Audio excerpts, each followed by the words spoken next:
In this video, I'm going to show you exactly how to fix Escape from Ever After not working on your PS5. So I had the exact same problem myself, that it wasn't working for some reason. So this is what I did. I firstly went into settings here on my PS5, and then I went into users and accounts right here, as you can see.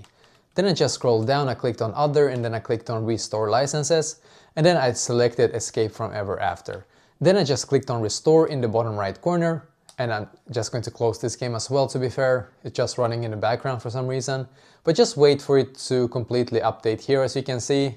So now when it has restored license, go back to this page right here. Now what you can also do, by the way, is to go to System right here, System Software, and then System Software Update and Settings. So make sure that this one is up to date. If it's not, just click on it and click on Update using Internet as an example. It's very easy, but I have the latest version already. So do this.